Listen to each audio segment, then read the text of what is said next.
Di sa lakas natin nanggagaling yung mga na-accomplish natin, mga pagpupuri sa Panginoon, kundi sa tulong lang ng ating Panginoon. Dahil tayo ay mananampalataya, dahil sumampalataya sa Panginoong Jesus, nais niya na tayo ay magtulungan sa bawat pasanin. Magtulungan sa bawat isa sa iba't ibang ministry para sa ikapupuri ng ating Panginoong Jesus.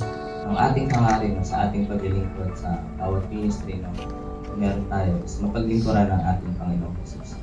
Yun yung focus natin. Giving way yung sovereignty ng Diyos para patuloy tayong gumawa, lalo na sa mga ministry na meron tayo. Ang ministry is parang privilege. It's a privilege na mapaglingkuran natin ang ating Panginoong Jesus.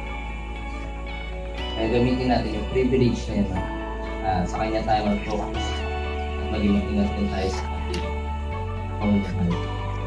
Tuloy-tuloy lang tayo dun sa ginagawa natin. Tuloy-tuloy lang tayo dun sa ginagawa natin. Tuloy-tuloy lang tayo sa paggawa natin yung part natin dun sa church niyo.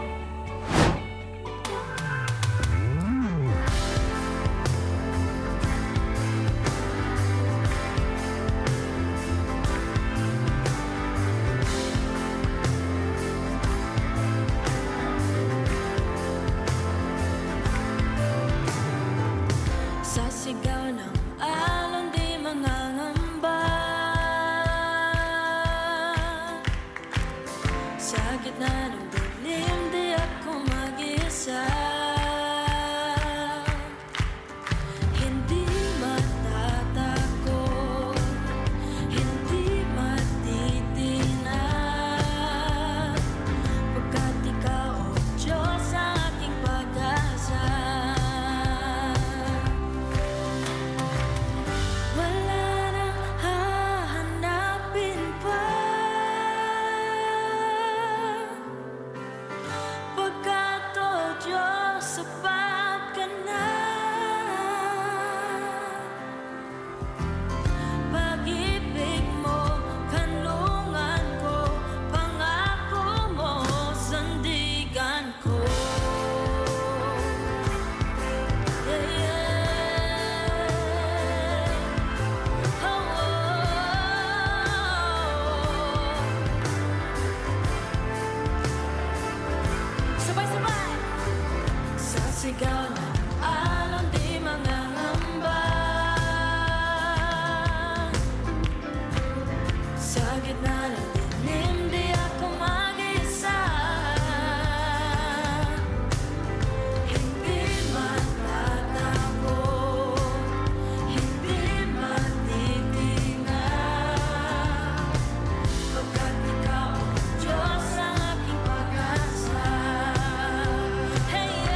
time na magkakaroon tayo ng physical, emotional, spiritual fatigue ay kailangan natin magpahinga.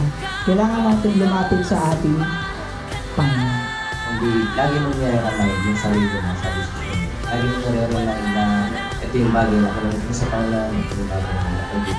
Nais ng Panginoon na.